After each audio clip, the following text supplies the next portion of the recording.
ہماری مرکزی قیادت سے ایک امیدوار ہوں گے تاکہ ہم کراچی کو پیغام دیں اور صوبہ سندھ کو پیغام دیں کہ ہم ان کے ساتھ ہیں اور ہم ان کی ترقی کے لیے کامیاب ہو کے دن رات محنت کریں گے. Thank you.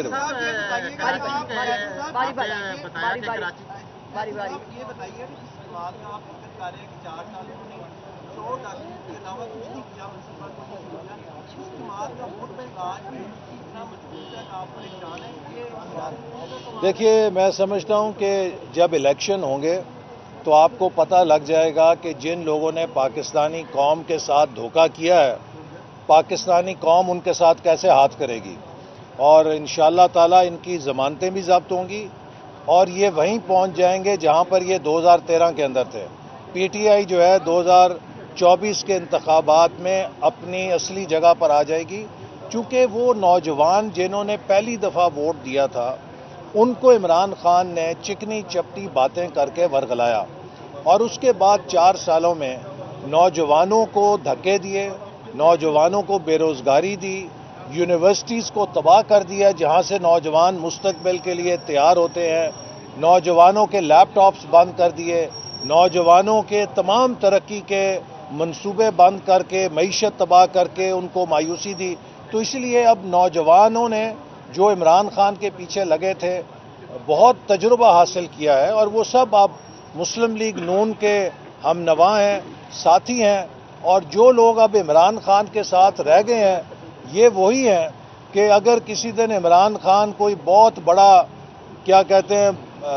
بلنڈر بھی کر کے آئے گا تو یہ کہیں گے دیکھا تاریخ کے اندر پہلا بندہ ہے جس نے یہ حماقت کی ہے، کیا بات ہے اس کی، اس کو نوبل انعام ملنا چاہیے. تو انہوں نے تو اس کو ہر قیمت پہ جسٹیفائی کرنا ہے، لیکن ہر وہ شخص جس کا ذہن کھلا ہے، جو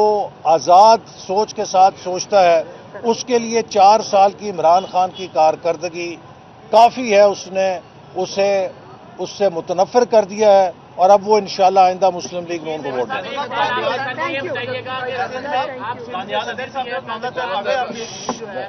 گزشتہ 30 سال سے تھانہ بھولا پڑھ کے علاقے سے کینڈیڈیٹ لے رہی ہے. اچھا یہ تو میری بات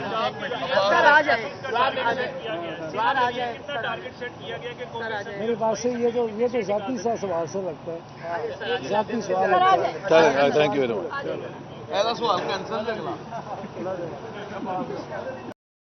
لیکن وفاقی حکومت نے بھرپور کردار ادا کر کے کراچی کے عوام کو امن دیا. تو سندھ کے عوام سے ایک بہت گہرا تعلق ہے، خدمت کا ریکارڈ ہے، اور اسی بنا پہ مسلم لیگ نون جہاں پورے ملک میں عوام سے رجوع کرے گی، سندھ کے عوام کو بھی امن اور ترقی اور خوشحالی کا پیغام دینے کے لیے اپنے امیدواروں کے ذریعے بھرپور الیکشن میں حصہ لے گی. اس حوالے سے ہمارے صوبہ سندھ کے صدر جناب بشیر میمن صاحب اور ان کے صوبہ سندھ کے دیگر رہنما اور عہدیدار بھی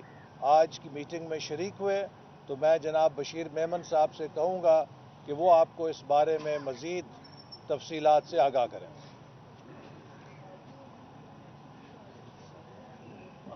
بہت مہربانی احسن اقبال صاحب. ہمارے پاس انشاءاللہ